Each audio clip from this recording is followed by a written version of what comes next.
श्री गुरुदेव दत्त. श्री ज्ञानेश्वर महाराजांच्या हरिपाठाच्या अभंगावर आपलं निरूपण सुरू आहे. आज त्यातला हा 14वा अभंग आपण बघूया.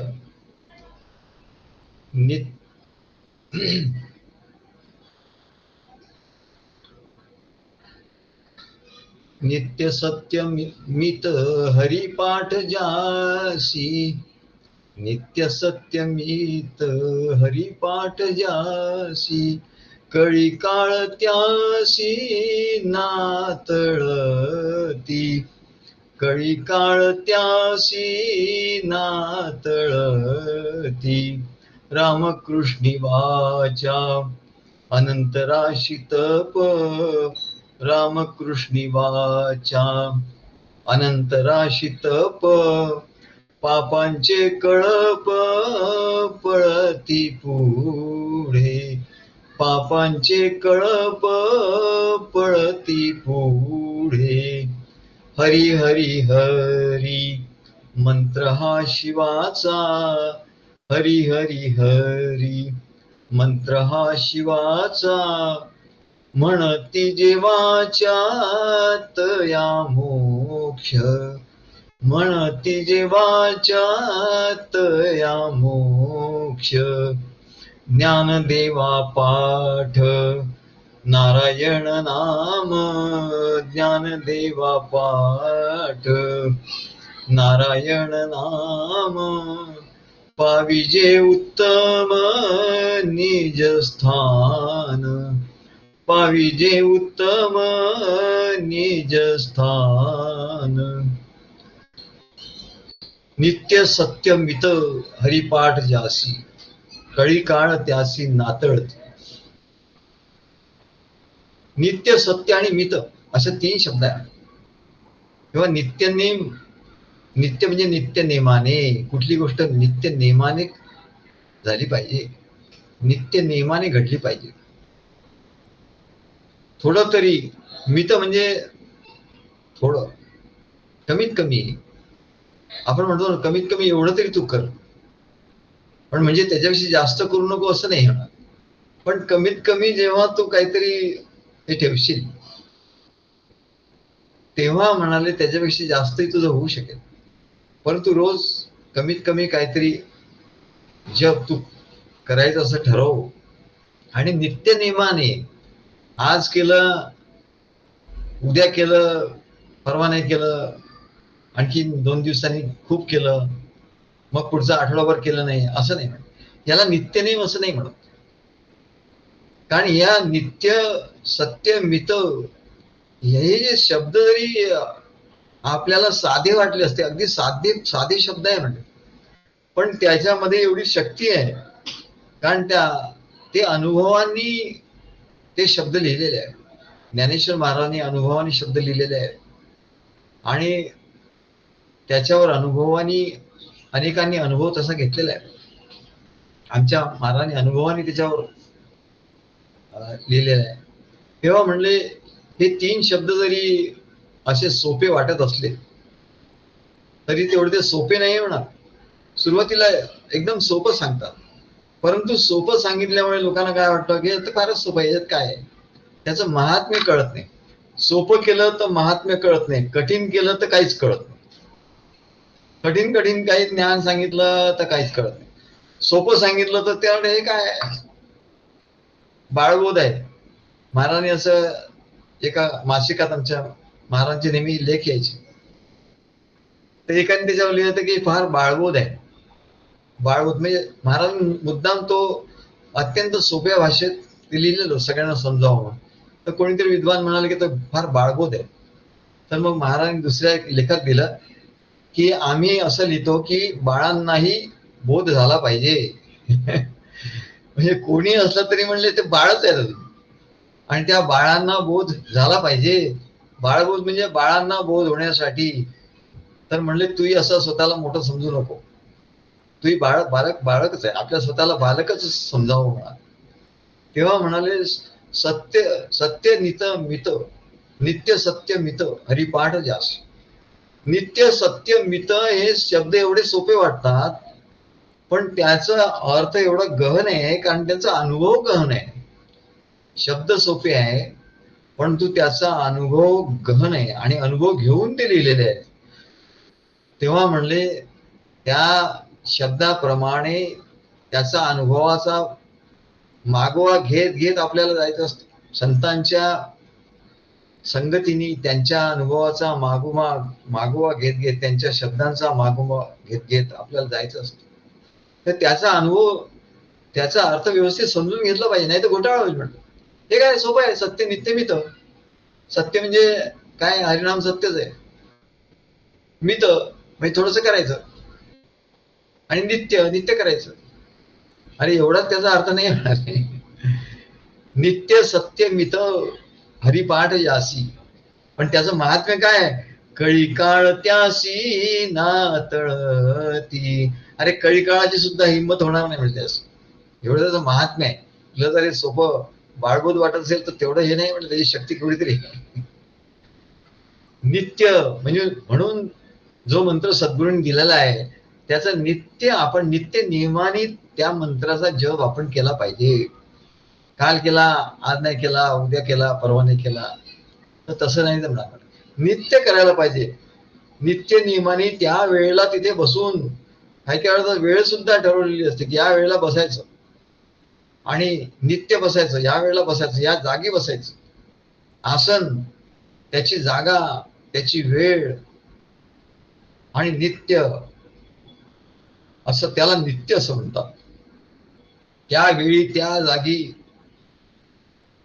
आणि रोज, कधीही त्याच्यात हे खंड पडून न देता, व्यवधान पडून न देता, अखंड निरंतर आपला नियम, नित्य, नित्य नियमाने नियम करून जर बसायला पाहिजे, तर त्याचा अनुभव येईल, नाही तर अनुभव येणार नाही. म्हणून नित्य या शब्दामध्ये केवढा तरी अर्थ आहे. नित्य पाहिजे. नित्य म्हणजे नित्य नाही. मग कोणी आला, मग त्याच्याशी हा बोलत बसला आणि मग नाही अमुक आला होता, मग ते माझं राहिलं, तसं नाही. तसं नाही, तर ऐसा नाही चलेगा. नाही मग अमुक काम आलं, मग ते राहून गेलं, असं नाही. त्याला नित्य नियम नाही म्हणतो. मग त्याचा फायदा नाही होणार तुला. मग तू म्हणशील की मला फायदा नाही झाला. का नाही झाला? सत्य हा, नित्य हा शब्द तू पाळला नाही बरोबर. तेव्हा नित्य नियमाने करायला पाहिजे. सत्य, सत्य म्हणजे सद्गुरूंच्या कडून तो मंत्र घेतला पाहिजे. तू कुठल्याही मंत्राचा जप करशील, कोणी सांगितलं म्हणून, काय केलं म्हणून, तर त्याचा तेवढा फायदा त्याचा होईल.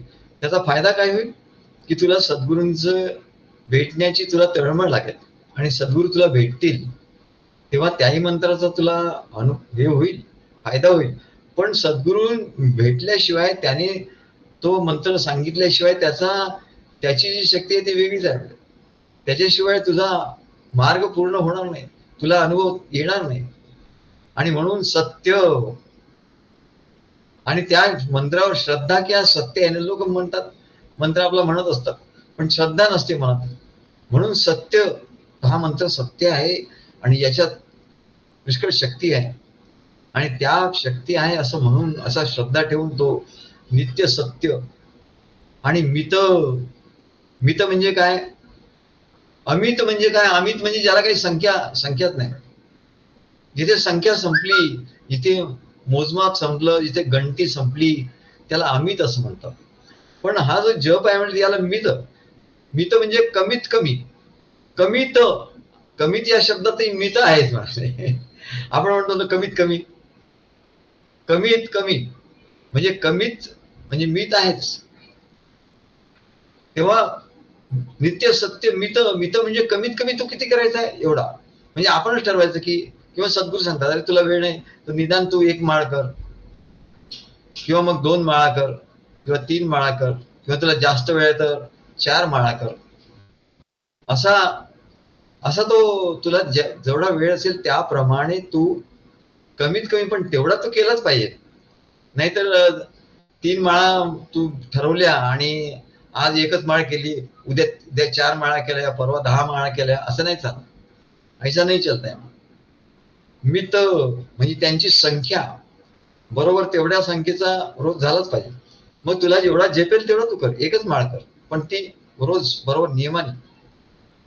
नाही तर एका दिवशी 10 माळा आणि एका दिवशी काहीच नाही, असं नाही करायचं. म्हणून सत्य, नित्य, सत्य, मित याला एवढा अर्थ आहे म्हणाले. त्याची गणती करून आपण ते म्हणजे कमीत कमी तेवढा केलाच पाहिजे म्हणाले. किंवा ह्याचा हरिनामाचा जप ज्याच्याकडून घडेल म्हणले त्याला काय प्राप्त होईल? असा हरिनामाचा जप ज्याच्याकडून नित्य, सत्य आणि मित असा घडेल रोज नित्य निमानी, त्याला म्हणाले या कलीची, आता कलियुग आहे म्हणले, या कलियुगात अनेक गोष्टी काय घडत असतात आणि तेव्हा त्या त्या गोष्टींची आपल्याला झळ लागू नये म्हणून हा मंत्र आहे म्हणे. तेव्हा त्या गोष्टींची आपल्याला झळ लागणार नाही. प्रतिकूल संसारातले प्रतिकूल परिस्थिती आपल्याला काही करू शकणार नाही. आणि हे आपलं मन त्या श्रीहरीच्या ठिकाणी जडलं गेल्यामुळे नेहमी आनंदच निर्माण होईल, आपल्या जीवनात आनंद निर्माण होईल. आणि म्हणून ते सांगतात जेव्हा आपण नित्य नियमाने एखादी गोष्ट करतो, नियमात मुळीच खंड पडत नाही, ती सातत्याने घडत राहते, तेव्हा म्हणाले तिचा आकार परिणाम दिवसागणिक वाढत जातो. रोज रोज आपण एक माळ केली तर 10 दिवसात 10 माळा झाल्या, म्हणजे वाढ आहेच म्हणले, वाढत जातो. काय रोज 3 माळा केला तर 10 दिवसात 30 माळा झाल्या, म्हणजे त्याचा आकारमान वाढत जाणार म्हणाल. काय तेव्हा एखादी वस्तू नित्य नियमाने केले असताना ती वाढत वाढत वाढत वाढत वाढत जाते, त्याचं परिमाण दिवसागणिक वाढत जातं. आणि एक दिवस असा येतो की आपल्याला लक्षात नाही, आपण रोज करता करता करता अनेक वर्ष निघून जातात आणि मग ती गोष्ट मोठ्या प्रचंड प्रमाणात आपल्याला वाटतं बापरे एवढ्या मोठ्या प्रचंड प्रमाणात मी केलेलं आहे असं आपल्याला तयार झालेली दिसते. अरे वा, एवढ्या वर्षात एवढी गोष्ट झाली. आपण छोटस बीज लावतो आणि काही वर्षांनी त्याचं एवढं मोठं झाड होतं. अरे एवढं मोठं झाड होतं, आपण ते एवढंच बीज लावलं होतं, पण रोज पाणी घालता घालता नित्य नियमाने त्याचं एवढं मोठं झाड झालं. आणि म्हणून आपणच आश्चर्यचकित होतो, लोकही आश्चर्यचकित होतात. म्हणून इंग्रजीत असं म्हण आहे, Rome was not built in a day. Rome शहर एवढं मोठं, एवढं सुंदर आणि एवढं छान याचं प्लॅनिंग, एवढं प्लॅन, एवढं योजनाबद्ध नियोजनबद्ध, हे कसं काय झालं म्हणा. एक दिवस असं सर्वांनी बघितलं की रोम शहर उभं झालं. इथे नवी मुंबई, आपल्या मुंबई आता आणखी एक मुंबई करतायत नवीन तिसरी मुंबई. पण म्हणले एका दिवसात झालं का नवीन मुंबई? एका दिवसात झाली का? आम्ही जेव्हा आलो ते काही नवी मुंबई नाव पण नव्हतं. आता बघितलं तर बापरे, नवी मुंबई केवढं मोठं शहर आहे आणि काय काय तिथे आहे म्हणा. काय मग Rome was not build in a day. मग काय झालं? But every day at least one brick was laid. रोज एक, कमीत कमी सत्य नित्य मित, कमीत कमी एक, त्यांनी असं ठरवलं होतं की एक वीट तरी रोज लागलीच पाहिजे. वीट लागली नाही असं नाही झालं पाहिजे, असा दिवस नाही आला पाहिजे, रोज एक वीट लागलीच पाहिजे असं त्यांनी ठरवलं. याला मित असं म्हणतात, कमीत कमी एक वीट लागली पाहिजे. आणि असं ठरवल्यामुळे Rome was not built in a day but at least one brick was laid every day. आणि म्हणून एक दिवस संपूर्ण रोम शहर तयार झालं, सगळे आश्चर्यचकित झाले. याला मित या शब्दाचं महात्म्य सांगतात. मित, अरे कमीत कमी तुम्ही समजू नको, पण ते नित्य नियमाने कर, कमीत कमी कर, हरकत नाही. आणि तुला जास्त करायचं असेल तर जास्तही कर म्हणा, पण कमीत कमी तू एवढं केलंच पाहिजे. तेव्हा कालांतराने जसं ते रोम शहर उभं झालं तसं म्हणले, म्हणून सांगतात की विद्या रोज अर्धा तास अभ्यास कर, 1 तास अभ्यास कर, हरकत नाही. नाही जमत 10 मिनिटं तरी अभ्यास कर, पण रोज कर. रोज याला महत्व आहे म्हणाले. रोज 10 मिनिटं असेल तर 10 दिवसांनी 100 मिनिटं होतील. काय ते 100 मिनिटं एका दिवसात नाही करता येणार तुला. काय म्हणून मी तर अर्धा तास कर, 10 दिवसांनी 5 तास होऊन जाते. तेव्हा ते वाढत जाणार आहे म्हणजे, जरी आता आज थोडं दिसतंय तरी. आणि म्हणून सांगतात क्षणशः कणशश्चैव विद्याम अर्थम च साधेत. तुला श्रीमंत व्हायचंय ना, मग काय कर तू, रोज म्हणजे एक काहीतरी असं आणून ठेव, पैशाचं ते मिळतात त्याच्यात पैसे टाकतात, रोज मुलं टाकतात तसं. आणि रोज म्हणले एक ठराविक रक्कम तू त्याच्यात टाकत जा. ऑफिस मधून आला, ठराविक रक्कम त्याच्यात टाकली, रोज असं टाकत जा. असं म्हणता म्हणता अनेक असं काही दिवसांनी असं होईल वर्षभरात की तुझे असे अनेक भांडी भरलेले राहतील म्हणले काय. आणि तुझं एक दिवस तुला लक्षात येईल बऱ्याच वर्षांनी की आपण लक्षातही झालेलो काय. बँकेत रोज काहीतरी जमा करत जा आणि एक दिवस असा येईल बँक सांगतात एवढे जमा केले तुला एवढे करोड मिळतील एवढ्या वर्षानंतर काय.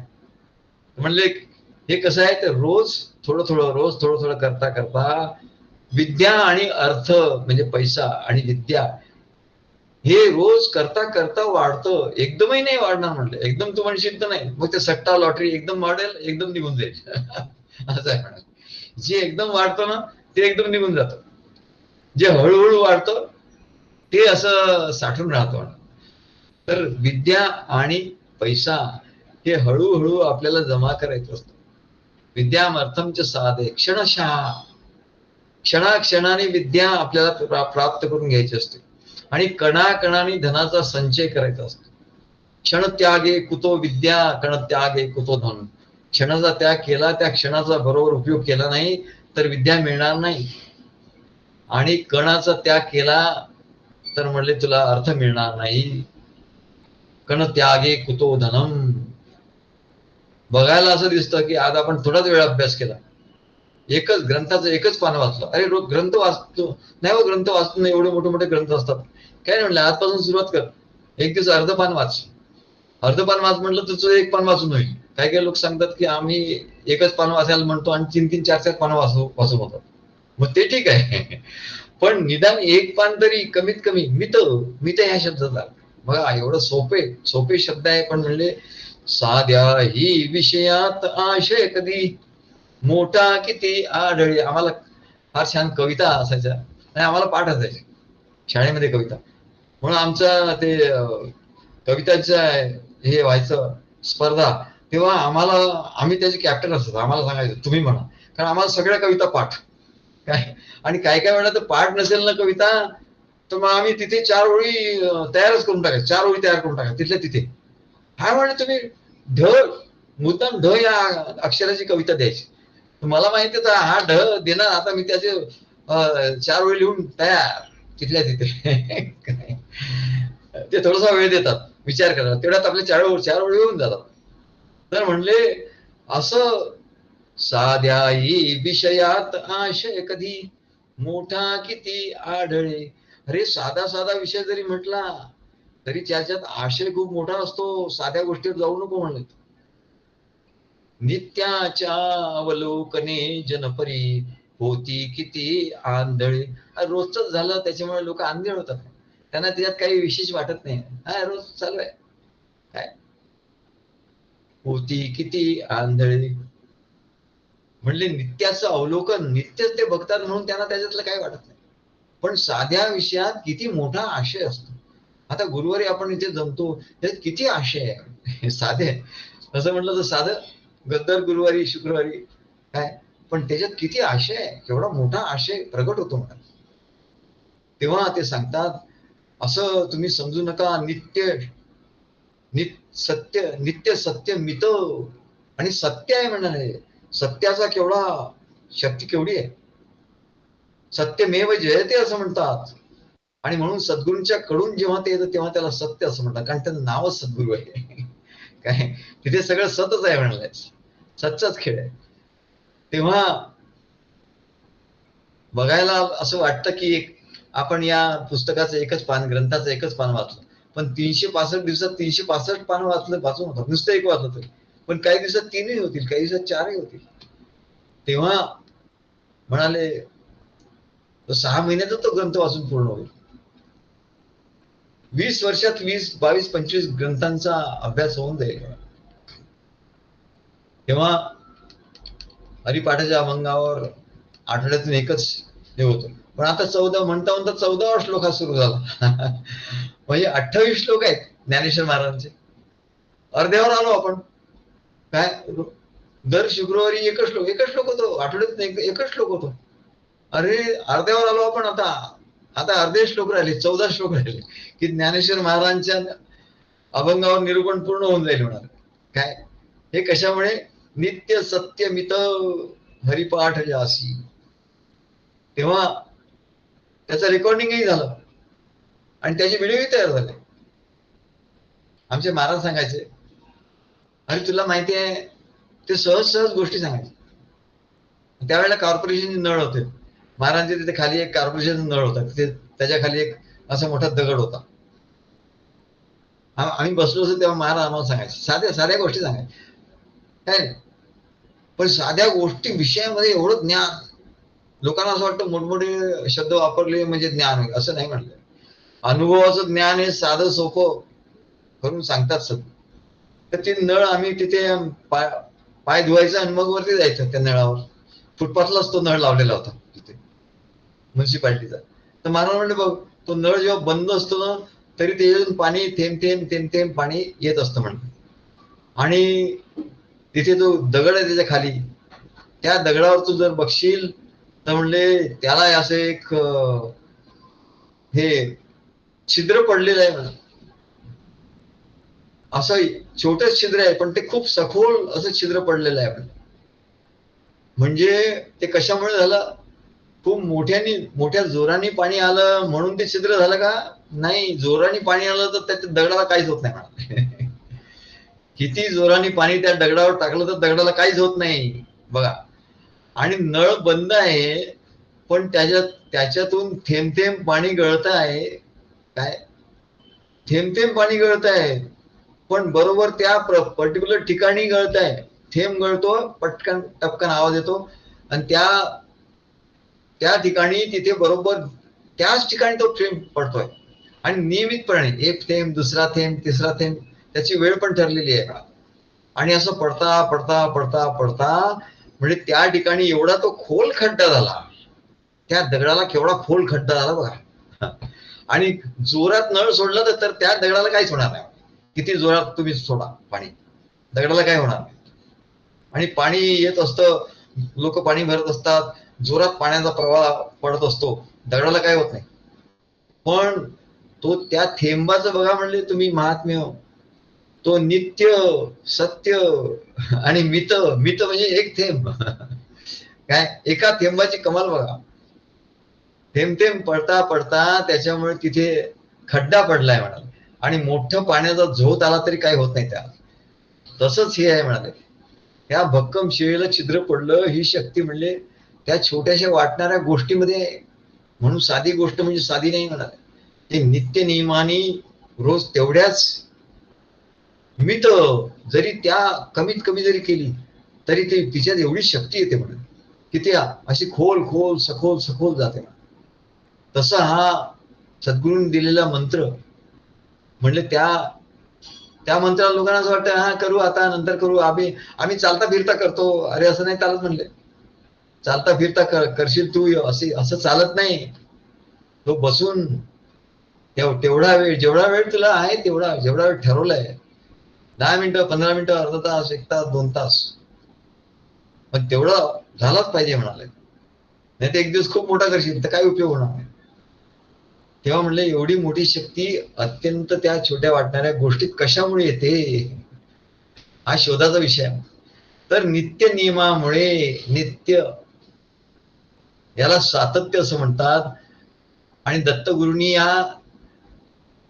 त्या यदुराजाला जे ज्ञान सांगितलं त्यात या सातत्य म्हणजे नित्य नियमाला खूप महत्व सांगितलं. की नित्य नियमाला यदुराजा हा त्यांचा शिष्य होता आणि दत्तगुरूंनी त्याला अनेक गोष्टी सांगितल्या. त्यातलं सातत्य, नित्य नियमाचं महत्व सांगितलं. त्याला सातत्य म्हणतात. त्यालाच इंग्रजीत आमच्या मॅनेजमेंटमध्ये परसिव्हिअरन्स म्हणजे नेहमी सातत्याने गोष्ट करा, असं मॅनेजमेंटमध्ये पण तेच तत्व आहे म्हणाले. Perseverance, they should you should follow perseverance. सातत्याने केलं पाहिजे. आज केलं उद्या नाही केलं असं नाही चला, असं मॅनेजमेंट मध्ये म्हटलं जातं. हे नित्य नियमाने केल्याची शक्ती आहे म्हणा. आणि म्हणून पातंजल योग शास्त्रात पतंजली ऋषी म्हणतात, कुठली गोष्ट सिद्ध कधी होते, तपश्चर्या सिद्ध कधी होते, मंत्र सिद्ध कधी होतो, तर दीर्घकाळ नैरंतर्या सत्कार सेविता दृढभूमी. दीर्घकाळ झाला पाहिजे. नुसतं तुमची 1 वर्ष झालं, 2 वर्ष झालं, 10 वर्ष झालं, अरे 12-12 वर्षाचं एक तप असतं म्हणजे, असे 3 तप झाली पाहिजे. तर दीर्घकाळ नैरंतर्या आणि निरंतर मध्ये मध्ये गॅप नाही झाली पाहिजे. थोडं कर पण गॅप नाही झाली. सत्कार सेविता आणि त्याच्यावर दृढ श्रद्धा ठेवून सद्गुरूंवर त्यांनी दिलेल्या मंत्रावर सत्कार सेविता दृढ भूमी. मग ते दृढ भूमीवर मग ते कोणी काय हलवलं तर काय हलणार नाही. म्हणजे एकदा झाड वाढलं त्याचा बुंदा असा मोठा झाला की काय हलवलं तर किती वारा आला काय तर हलणार नाही. आणि म्हणून कुठलीही गोष्ट दीर्घकाळ नित्य नियमाने न कंटाळता केली असतात ती अत्यंत दृढ होते, मजबूत होते. असं नित्य सत्यमित हरिपाठ जासी असं त्या मंत्राचं महात्म्य आहे. आणि नुसतं मंत्रच नाही तर सद्गुरूंचं, त्याबरोबर सद्गुरूची भेट, त्यांचं सहवास, त्यांचं प्रवचन, त्यांचं प्रेम भक्ती, त्यांचं ज्ञान, हे सर्व अशा नियमानेच करायला पाहिजे. म्हणलं ह्या वेगवेगळ्या गोष्टी नाही आहे. हे असं नित्य नियमाने केलं असता ती मजबूत होते. आणि त्याचप्रमाणे सद्गुरूंचा मंत्र आहे, सगळं जे काही साधन दिली आहेत ना, आणि दीर्घकाळ दृढ होऊन आपलं सामर्थ्य प्रगट करतात ते. मग आपल्या लक्षात आली, दीर्घकाळ केल्यानंतर आपल्याला लगेच लक्षात आली हे कसं काय झालं बरं. आम्हाला अनेक गोष्टीचं आश्चर्य आहे, ही कसं काय झालं, म्हणजे ही साधी गोष्ट नाहीये आणि ही आपल्याला प्राप्त झाली असं एकदम. अरे हा कमाल आहे ना. पण हे दीर्घ काळाने प्रगट होतं म्हणलं. पण जे म्हणले लोक असतात की ज्यांना हे नाही, धीर नाही म्हणाले, ते पटापट सगळं त्यांना पटापट पाहिजे असतं. हल्ली सगळं पटापट फास्ट लाईफ झालाय. आणि जेवढ्या पटापट जेवढं मिळतं ना तेवढं पटापट ते जातं. त्याचा धुवा उडतो. आणि जेवढ्या तपश्चर्येने हळूहळू ते मिळतं ना तेवढं म्हणाले ते टिकाऊ असतं. म्हणाल जेवढं धैर्याने जेवढं प्राप्त होतो हे तेवढंच टिकाऊ असतं. हल्ली बघा ना तुम्ही, सगळ्या गोष्टी फास्ट झाल्या. काय सगळ्यांना फास्ट पाहिजे असतं. शिक्षण फास्ट, मग लगेच शिक्षण झालं की नोकरी फास्ट लगेच मिळाली पाहिजे. नोकरी फास्ट, मग पगार एकदम वाढला पाहिजे, पगार मोठा फास्ट, मग लगेच पगार झाला सुरू. आता नोकरीला जास्त वेळ झाले नाही म्हणाले. असं झालं मोठा फ्लॅट त्यांनी घेतला, 3-4 खोल्यांचा 5 खोल्यांचा मोठा फ्लॅट हिरानंदानीमध्ये.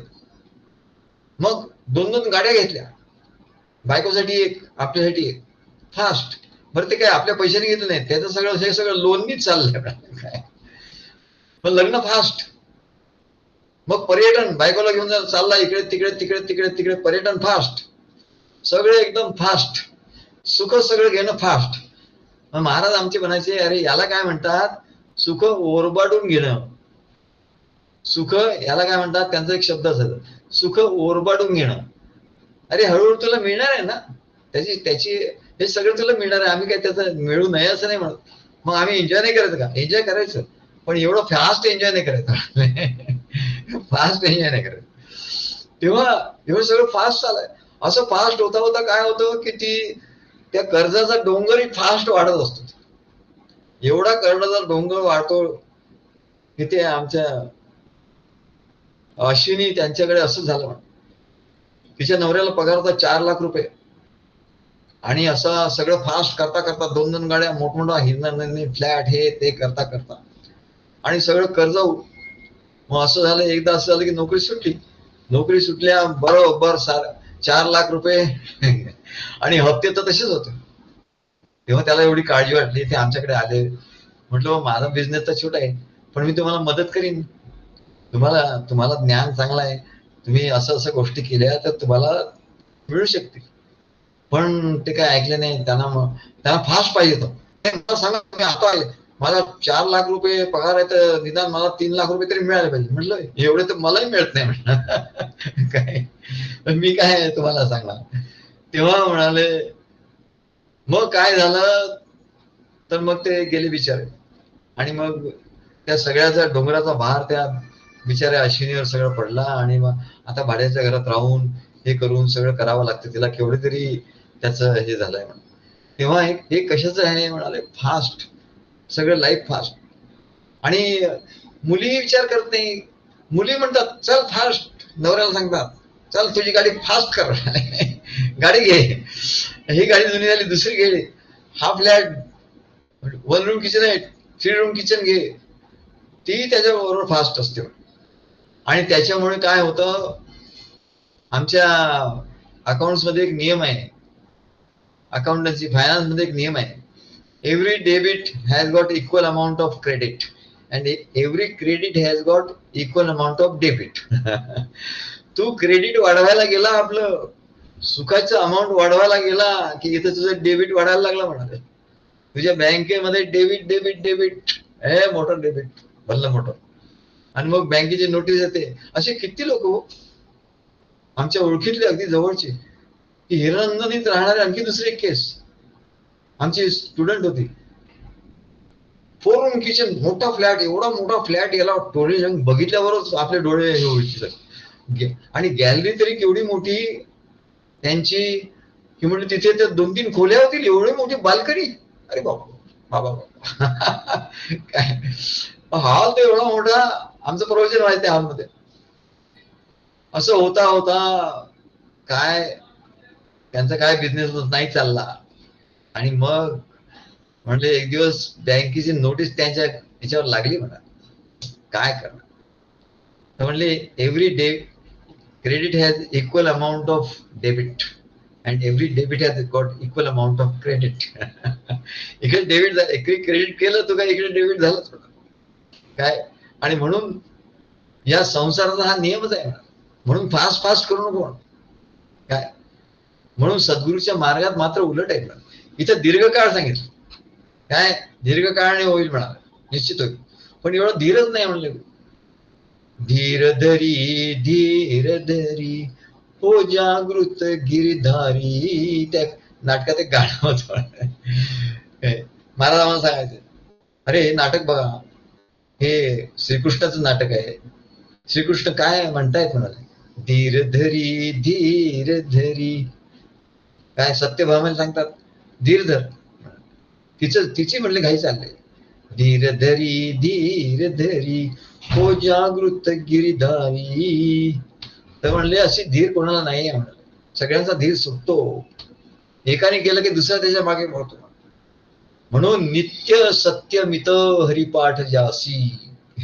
नित्य पाहिजे, सत्य पाहिजे, म्हणजे सद्गुरू तिथे पाहिजेत. आपल्या प्रत्येक गोष्टीत सद्गुरू पाहिजे. सत्य कसं, कुठली गोष्ट सत्य असत्य कसं निवडायचं, सद्गुरू आणून तिथे ठेवायचं. एखादा प्रश्न आहे तिथे सद्गुरूंना आणून ठेवायचं. आणि मग आता सद्गुरू काय म्हणतील, मग आता हे करायचं का नाही करायचं. मग सद्गुरू किती तुम्ही माथापच्ची केली तर त्याचा निवाडा होत नाही म्हटलं. बायको वेगळं सांगते, नवरा वेगळं सांगते, त्यांचं मुलगा वेगळा सांगतो, मुलगी वेगळं सांगतो. मग अशा वेळी काय करायचं, सद्गुरूंना तिथे आणून ठेवायचं आणि सद्गुरूंना विचारायचं की आता आम्ही काय करू. मग सद्गुरू सांगतात ते करायचे, त्याला सत्य असं म्हणतात. किती सोपं आहे म्हणाले, किती सोपं झालं. सत्य नित्य, आणि नित्य आपण करायला पाहिजे न कंटाळता. आणि मित थोडं बहुत का होईना आपण करायचं, पण त्याचं हे ठेवायचं म्हणाले, त्याचं गणित ठेवायचं. थोडं करायचं म्हणजे काय, तू एकच वेळ म्हणशील ओम कृष्णाय वासुदेवाय, नाही म्हणलं असं नाही चालणार. एकच वेळा म्हणशील पडशील असं नाही. इथे एक माळा तरी कर म्हणाल, एक माळा तर एक माळा, 2 माळा तर 2 माळा, 3 माळा तर 3 माळा, कमीत कमी. तर म्हणाले सत्यनित मित हरिपाठ जासी, तर याचं फळ काय मिळेल म्हणाले तुला. तेव्हा सद्गुरु मुखातून हा मंत्र घ्यायचा आणि तो म्हणजे तो सत्य होतो, अन्यथा त्याचा प्रभाव पडत नाही म्हणाले. सत्य नित मित हरिपाठ जासी. बघा नित्य नियम कसा आहे. तुलसीदास महाराजांची कथा आहे. तुलसीदास रोज शौचाला जात असताना, पूर्वी जंगलात जात असायचे, जिथे काय असे शौचालय वगैरे काही नसते, जंगल सगळीकडे. आमच्या लहानपणी पण नव्हते, तुम्हाला आश्चर्य वाटेल, आमच्या लहानपणी पण नव्हते संडास वगैरे. घरात एखादा असायचा, मग बाहेर तर शहरात, बाहेर तर म्हणजे बाहेरच.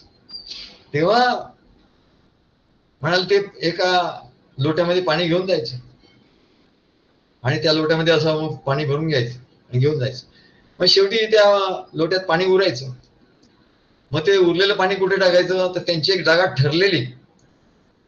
हे सत्य नित्य मित बघा, त्यांचा अनुभव कसा असतो, ठरलेलं असतं. संत सत्पुरुषांचं ठरलेल्या गोष्टी असतात, ठरलेलं, त्याचं ते बदलणार नाही. आमच्या महाराजांचं ठरलेलं असत. त्यांचं कसं होतं की आपल्याला जास्त वेळ नाही, आपल्याला नोकरी करावी लागते, काय सगळ्या गोष्टी करावं, संसार करावा लागतो, मग वेळ जास्त हे करायचं नाही. मग खालचा किराणावाला, जवळात जवळ किराणावाला कुठला आहे तर आपल्या बिल्डिंगच्या खाली, त्याच्याकडून किराणा घ्यायचा. मग लोक म्हणायचे अरे हा बरोबर नाही, जास्त भाव घेतो, आपण तिकडून किराणा बाजारात आणू, होलसेलने आणू. महाराज म्हणाले नाही नाही, हे इथूनच घ्यायचे, कारण इथे पटकन आपण त्याला पैसे घेऊ शकतो, त्याच्याकडनं माल घेऊ शकतो काय, किंवा तो मला आपल्याकडे आणून घेऊ शकतो, त्याच्याकडूनच घ्यायचं. डॉक्टर समोर, अक्रॉस द रोड, त्यांचं डॉक्टर समोर, त्यांचं सगळं अगदी जवळ एवढं तरी, आणि त्याच्याकडेच जायचं. काही लोक म्हणाले नाही तो डॉक्टर चांगला नाही, मग पैसे उकळतो, अमका करतो, तमका करतो. महाराज म्हणाले तो काही करू दे, त्या डॉक्टरच्या हातात काय आहे म्हणले. अरे तो श्रीहरीची शक्ती आहे म्हणाले, तो डॉक्टर थोडी बरा करणार आहे आम्हाला, त्याने कुठली गोळी दिली तरी श्रीहरी आम्हाला बरं करणार आहे. महाराज बरं करणारा कोण आहे, श्रीहरी. मग आम्हाला काय म्हणाल, तो डॉक्टर कसा असो ना, आम्हाला काय करायचं, डॉक्टर कसे असो. मग ते समोरचा डॉक्टर, अहो तो डॉक्टर एवढा हे होता, तो न धरायचं काय ते कापून टाकायचं. एकदा महाराजांना काहीतरी झालं होतं, गळू झालं ते काखेमध्ये, खाक मांजरी म्हणतात. तो डॉक्टर म्हणाला तुम्ही एवढे अध्यात्मामध्ये आहात, मग तुमच्याकडे शक्ती आहे, तर म्हणलं ठीक आहे, तुम्हाला अनेस्थेशिया देत नाही म्हणाले, आणि तसंच कापून टाकणार. तर महाराज म्हणले ठीक आहे, तुला आध्यात्मिक शक्ती दाखवतो म्हणा. काय. आणि महाराज म्हणले थांब 2 मिनिट थांब, आणि महाराजांनी हात वर केले आणि 2 मिनिट थांबले, आणि त्यांनी म्हणाले हा आता कर, आता म्हणले काप चल. त्यांनी असं घेतला आणि कापायला लागले. महाराज काय होऊ नाही सू नाही, तोच आश्चर्य करायला. मग तोच विचारतो पण तुम्हाला त्रास तर नाही झाला, अनेस्थेशिया. महाराजांनी असं केलं, तुला सांगितलं आता तू काय करायचं कर. काय म्हणजे याला दृढ विश्वास म्हणतो, हालत नाही तो. अरे तो काय करणार म्हणले, तो एक निमित्ताचा धनी केला असे प्राणी, तो एक प्राणी आहे म्हणले. तो आता समोर डॉक्टर माझे उभा आहे म्हणून काय, सामर्थ्य कोणाचं आहे, सामर्थ्य ईश्वराचं आहे म्हणलं. काय तो काय करणार आहे. आणि म्हणून लोक सांगायचे अहो तो डॉक्टर बरोबर नाही, तुम्ही त्याचं औषध घेऊ नका. महाराज म्हणजे तो डॉक्टर विक्टर मला माहिती नाही, औषध देणारा परमेश्वर आहे, त्याला प्रेरणा करणारा, त्याच्या बुद्धीला प्रेरणा करणारा परमेश्वर, आणि माझ्या शरीराचं बरं करणारा परमेश्वर. मग म्हणाले, म्हणून सगळं तिथल्या त्यांचं ठरलेलं, सगळं डॉक्टर ठरलेला, दातांचा डॉक्टर ठरलेला. महाराजांचे दाताचे डॉक्टर होते, ते पारशी होते, एक डॉक्टर दादाला पारशी. त्या डॉक्टरांवर महाराजांच्या याचा एवढा प्रभाव की ते महाराजांच्या वाढदिवसाला यायचे आणि भाषण करायचे. काय महाराजांच्या वाढदिवसाला येऊन ते भाषण करायचे, एवढं म्हणाले ते पारशी असो. तेव्हा नित्य नेमाचा प्रभाव काय असतो, नित्य मित सत्य, सत्यावर श्रद्धा म्हणा. तेव्हा तुलसीदास महाराज सकाळी शौचावून आले की जे उरलेलं पाणी असायचं ते म्हणले ते एकाच ठिकाणी टाकायचे, एक ठरलेली जागा होती. नाही तर आज इकडे टाकलं, उद्या येता येता आणखी दुसरीकडे टाकलं, परवा तिकडे टाकलं, असं नाही म्हणा. एका विशिष्ट ठिकाणी ते टाकायचे उरलेलं पाणी. असं होता होता एक दिवस काय झालं की त्या जागेवर एकदम त्याला कोणीतरी आवाज दिला असं झालं. त्यांनी बघितलं तर एक पिशाच्च त्यांच्या समोर उभं होतं. पिशाच्च उभं होतं, आणि त्या पिशाच्याने हात जोडून त्यांना त्याच्यासमोर ते प्रगट झालं.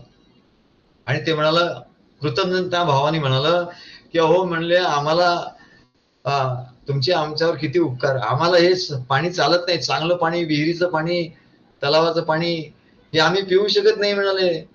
काय शुद्ध पाणी, पवित्र पाणी आम्हाला चालत नाही, आमच्या अपवित्र जाती आहे, आणि त्याच्यामुळे आम्हाला हे अशुद्ध पाणीच प्यावं लागतं. तर म्हणले तुम्ही हे अशुद्ध पाणी तिकडून घेऊन येता आणि ते आम्हाला देता, त्याच्यामुळे आमची तहान भागते म्हणले माझी. आणि त्याच्यामुळे काय म्हणले मला एवढं तहान भागते, एवढं समाधान होतं म्हणले. त्याच्यामुळे मला खूप मी प्रसन्न झालो म्हणले. आता तुम्हाला काय, तुम्हाला हवं असेल ते मागा म्हणा, मी प्रसन्न झालोय, तुम्हाला काय मागायचं ते मागा.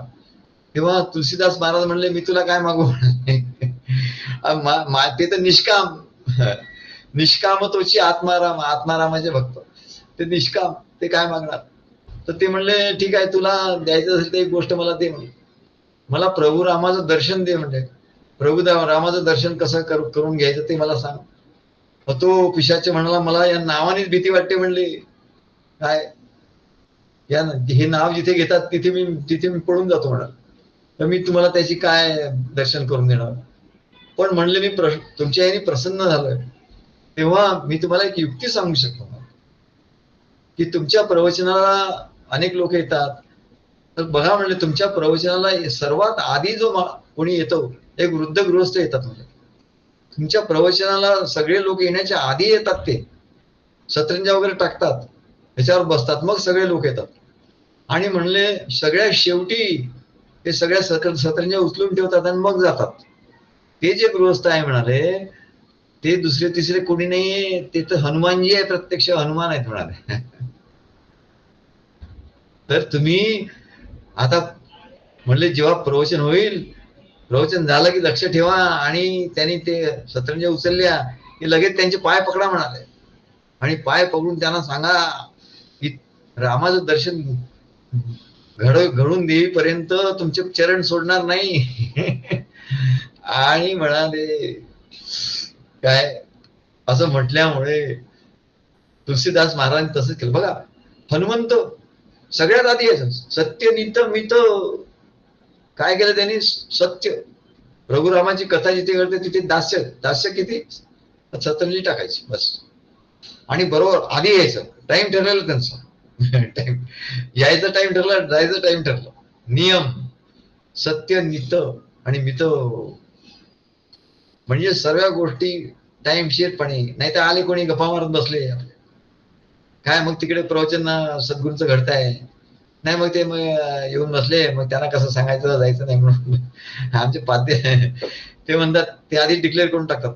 ते म्हणले मग आता गुरुवारी कोणी एक तर यायचं नाही, नाही तर आलं तर तिकडे बसा. काय आम्हाला प्रवचन ऐकायचं, सगळ्यांना बरोबर सवय लागते. तेव्हा अशा रीतीने सत्य नित्य मित हरिपाठ ज्याच्याकडून घडेल त्याला काय प्राप्त होतं म्हणले? त्याला या कळी काळाचं किंवा या संसारातील कुठल्याही प्रतिकूल परिस्थितीची जरा सुद्धा झळ लागत नाही, जरा सुद्धा झळ लागत नाही. नाही काहीतरी सांगता तुम्ही, असं असं कसं असेल? संसारातल्या तर घडतं, त्याची झळ तर लागणार नाही होणार. असं जो सत्य नित्य मित हरिपाठ करेल, सद्गुरूंनी दिला मंत्र म्हणेल, त्याचा जप करेल, त्याला या कळी काळाची जरा सुद्धा झळ लागणार नाही. कारण मंत्र या शब्दाची व्याख्या अशी आहे, मननात त्रायते इति मंत्र. हा पण सद्गुरूंच्याकडून घेतलेला, नाही तर इतर याची गॅरंटी नाही म्हणाला. कारण ते सत्य नाही आहे. कारण प्रत्येक मंत्राची देवता असते, आणि त्या मंत्राचं मनन केलं असताना ती देवता प्रत्यक्ष येते. कारण देवता या मंत्राच्या अधीन आहे, आणि मंत्र हे जो जप करतो त्या साधकाच्या अधीन आहे. मंत्र हे सद्गुरूंच्या अधीन आहे, आणि सद्गुरू त्या साधकाला जे मंत्र देतात त्याच्यामुळे ते देवता त्या सद्गुरूंच्या अधीन असल्यामुळे ती देवता येते म्हणा, तिला यावं लागतं, आणि ती त्या भक्ताचं रक्षण करत. दैवाचे जरी घातची झाले, भक्त त्यातून सहजची सुटले, भगवंताचे प्रेम कसे, असं आमच्या महाराजांचं पद आहे. भक्तांना जे प्रगटची आहे, भगवंताचे प्रेम कसे. तेव्हा आमचे महाराज म्हणाले, अरे काही झालं तरी गुरुवारी तुम्ही यायचंच. हे जग उलट पालट झालं तरी. कधी कधी तर गाड्यांचा गोंधळ असायचा खूप, तरी आम्ही जायचं. आम्हीच नाही, स्त्रिया, महाराज स्त्रियांना सांगून ठेव, काय झालं तरी यायचं, घरी परत नाही जायचं. निदान जिथे आहे तिथे तरी जायचं, मग येण्याचा प्रयत्न करायचा. असं काही तुम्हाला होणार नाही. महाराज मग काय झालं तर काही नाही होणार, महाराज त्यांना सांगा. हो, मागे त्या दादरमध्ये असे बऱ्याच वर्षापूर्वीची गोष्ट आहे, 30-35 वर्ष दंगे झाले खूप, आणि तिथे काय जाळपोळ झाली. मी चाललो होतो, पण मी म्हणजे मी त्या जिन्यावर वरती होतो, खाली म्हटलं बघितलं तर समोर दुकान जळतंय, आणि आमच्या महाराजांच्या कडे येणारे एक भक्त, स्त्री भक्त, सावकाश हळूहळू चालले. लोक धावतायत, पळतायत आणि पोलीस त्यांना दंडेने मारतायत.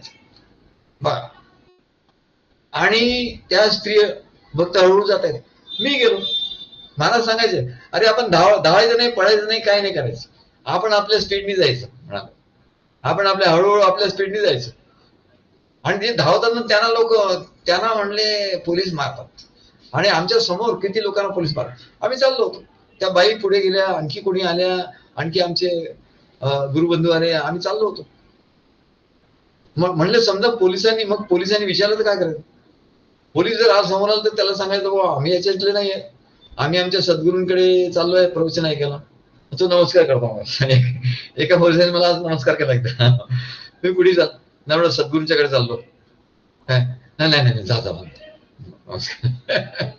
काय हा अनुभव नाही तर घेणार कसं. नाही तर लोक भागूबाई पळून जातात म्हणाल.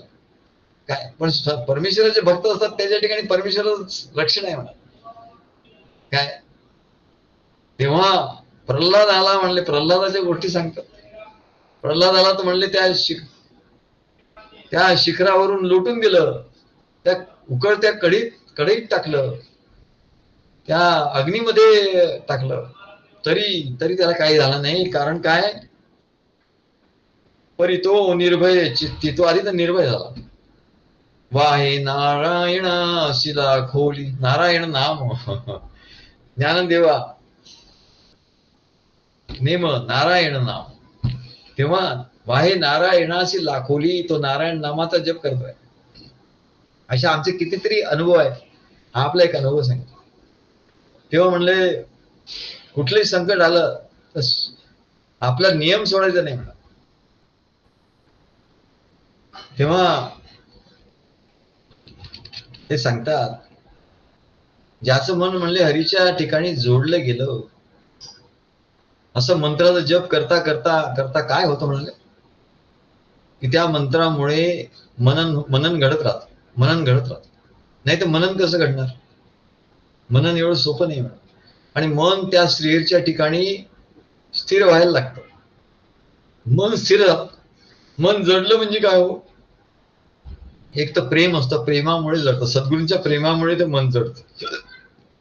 आणि दुसरं ते मन स्थिर होतं, प्रेमामध्ये ते स्थिर होतं आणि त्यामुळे जडतं. मन श्रीहरीच्या ठिकाणी जडतं, आत्म्याच्या ठिकाणी जडतं. आणि त्यामुळे आत्म्याच्या ठिकाणी जडल्यामुळे त्याचा आनंद निर्माण होतो. जेव्हा मन एकाग्र होतं, आत्मस्वरूपाच्या ठिकाणी सद्गुरूंच्या ठिकाणी ते जडतं, तेव्हा आनंदाचा अनुभव यायला लागतो. आनंदाचा अनुभव. आणि हे मंत्राने घडत असतो. मन हरीच्या ठिकाणी जडलं की मग तो संसारा बंधनातून मुक्त होतो आणि त्याचं सर्व दुःख नष्ट होतं. आणि त्यानंतर त्याला श्रीहरीचे सर्व गुण त्याला प्राप्त होतात. त्याच्या ठिकाणी एक एक गुण, श्रीहरीचा एक एक गुण यायला लागतो. म्हणजे श्रीहरीचं प्रेम, श्रीहरीचं धैर्य, त्याच्या ठिकाणी धैर्य यायला लागतं. सद्गुरू सांगतात, अरे काय घाबरायचं नाही, असं धैर्य ठेवायचं. मग अनुभव येतो. श्रीहरीचं ज्ञान त्याच्या ठिकाणी येतं, श्रीहरीची शांती त्याच्या ठिकाणी येते, श्रीहरीचं सुख त्याच्या ठिकाणी येतं, श्रीहरीची भक्ती त्याच्या ठिकाणी. असे या सर्व गुण श्रीहरीचे त्याच्या ठिकाणी यायला लागतात. कधी सत्य नित्य मित हरिपाठ ज्यासी, कळी काळ त्यासी नातळत, निरंतर आनंदाचा त्याला अनुभव येतो. म्हणून राधेचं मन त्या श्रीकृष्णाची नेहमी प्रेमाने जोडले गेलं होतं. आणि म्हणून श्रीकृष्ण मथुरेत निघून गेले तरी तिला असं काही वाटलं नाही, दुःख झालं, परंतु तिला असहाय्य नाही वाटलं म्हणा. काय, आणि म्हणून आम्ही आमच्या काव्यात लिहिलं होतं, कोणी म्हणती कान्हा सोडून हाय गेला, परी मी कसे म्हणू हे हृदयात तोच बसला, मज अनुभवासी येतो दाही दिशात भरला, ऐकून मधुर वचे आनंद मनी भरला. आणि म्हणून म्हणतात, नित्य सत्य मित हरिपाठ ज्यासी, कळी काळ त्यासी नातळती, रामकृष्णी वाचा अनंतराशी तपो, पापांचे कळप पळती पुढे, हरी हरी हरी मंत्र हा शिवाचा, म्हणती जे वाचा तया मोक्ष, ज्ञानदेवा पाठ नारायण नाम पाविजे उत्तम निजस्थान. हा श्लोकाचा आपल्या या अभंगातला हे चरण पूर्ण झालं, त्याचं निरूपण. आता दुसऱ्या चरणावर आपलं निरूपण आपण सुरू करू. श्री गुरुदेव दत्त.